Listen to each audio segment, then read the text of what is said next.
All right. So the first part we have Soviet goals during the Cold War. All right. The first thing we're gonna bring up is the expansion of influence, which it basically means. Well, I think it means like the Soviets and how they wanted to spread communism in through their satellite states. Yeah, I agree with that. What's it called? What What do you think they were like thinking about for them to like want to expand, like and like what was their like plan? I guess. Um, I feel like their plan was to just push their ideology out to as many people as possible. That's what they're doing. That satellite states, they were taking control of these satellite states, basically like helping them rebuild them after World War II, and then getting them to go on board with their ideologies and their beliefs. Mm. So would you say like it was more like communism, or they wanted to push like what's the one? Democracy. No, Yeah. they wanted to push communism. I don't know if they just wanted to take out like democracy. They were doing it out of spite, or they just wanted to what is it? Just I don't know if they wanted to push back democracy or just bring in communism. But either way, they were pushing communism like a lot. Also, something I wanted to mention was that the reason Russia was pushing their ideology so much was to combat democracy, which was basically the main ideology of their main enemy, their rival, the United States at the time. Mm. Shit, I forgot. I was about to talk about like. All right. Sorry for the mix up there, but I'm pretty sure that they were rivals because like the scientists switched over. The smartest Nazi scientist switched over to play both sides of the story, right? But not play both as a story. More like they it were Russia and the U.S. They both offered these scientists to Create like weapons and stuff, or what? yeah, to create weapons, and they in return they get animosity. I don't know how to pronounce it, but basically Animosity. animosity. I think Animosity. Oh. that still might not be right, but basically they were going to do that, and so now these two big countries, they had the smartest people in the world working for them, creating new technology, and so the entire thing of the Cold War was like an arms race, basically like. Not even an arms race. Who could create the best technology the fastest? Oh, and that's where where they started racing towards this like space and stuff. Yeah, that's what created the space race, because they were trying to see who could get to the moon first, which is like the symbolic end to the Cold War.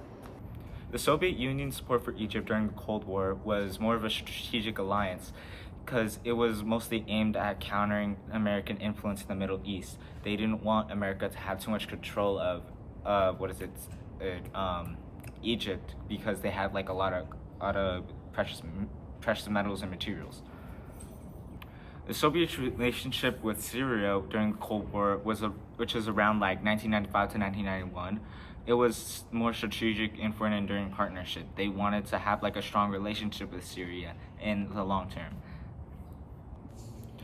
Alright, so the Soviet-Afghan War lasted from around 1979 to 1989, and it was a conflict in which the Soviets went into Afghanistan and they tried to just take over Afghanistan, but they ended up being unsuccessful and having to withdraw from Afghanistan, which caused around 1 to 2 million deaths.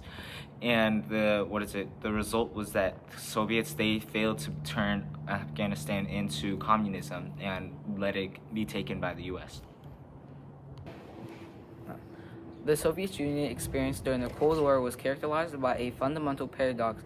It is functioned as a military superpower capable of matching the United States, yet its internal structures were plagued by chronic stagnation, inefficiencies, public disillusionment. This, combined with failed reforms and heavy military expenditures, led to multi-faced collapse by 1991.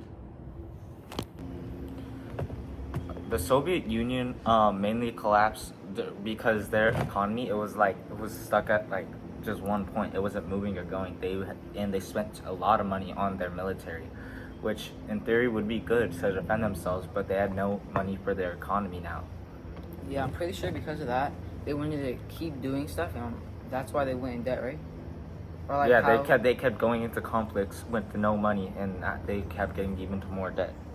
so like they have like no way of like I don't know how to call it, but like adapting because they were in debt because everybody was like ahead of them, right? Okay. And the end of the Cold War and this solution is like the only way I can really explain it is like by late 1991, I'm pretty sure the Soviet politician of Paris had collapsed and the leaders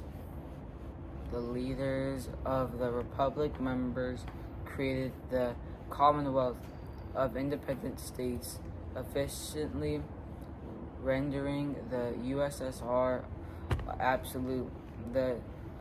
This solution officially ended the Cold War, representing the total failure of Marxist-Leninist system to maintain control over its territory and satellites, which had already seen the collapse of the communist government, symbolized by the fall of the Berlin Wall in 1989.